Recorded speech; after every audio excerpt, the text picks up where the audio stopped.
نہ بچھڑ کے تجھ سے ہمیں یہ بدگمانی ہے کہ تیرا نام بھلا دیں گے اور جی لیں گے، کبھی کسی کو نہ چاہیں گے زندگی کی طرح، چراغ دل کو بجھا دیں گے، اشک پی لیں گے۔ فضا میں خنکی کا احساس رچا ہوا تھا، پچھلے 2 دن سے گرتی برف اور دھند نے شہر کی ساری خوبصورتی کو جیسے اپنی لپیٹ میں لے لیا تھا۔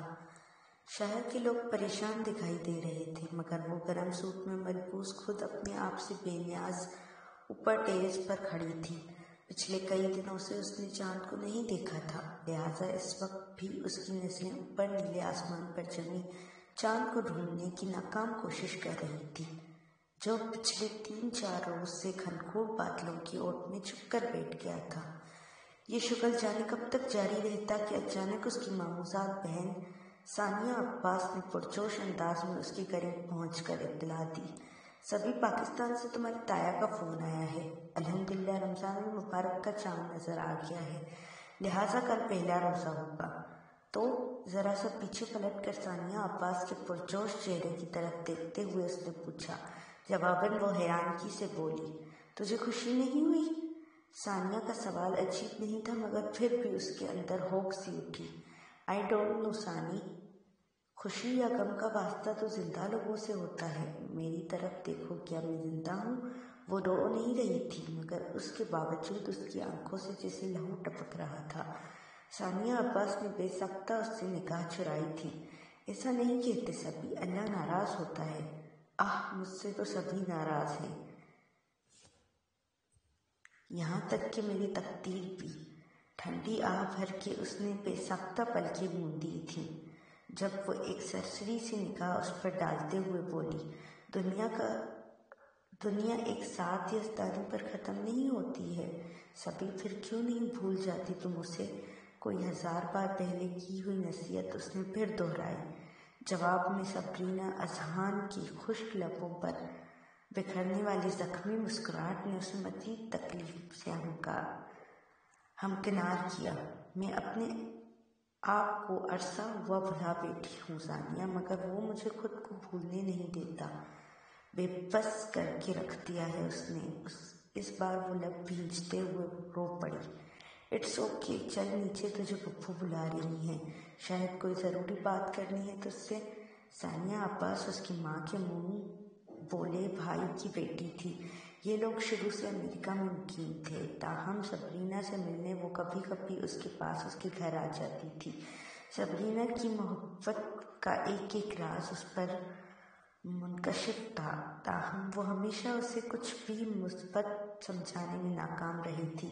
اس وقت بھی وہ جانتی تھی کہ جتنا وہ اس موضوع کو کریدے گی، صبرینا اذہان کو اتنی تکلیف کا سامنا کرنا پڑے گا، لہٰذا اس بار ایک مرتبہ پھر اس نے فوراً بات کو بدل دیا تھا۔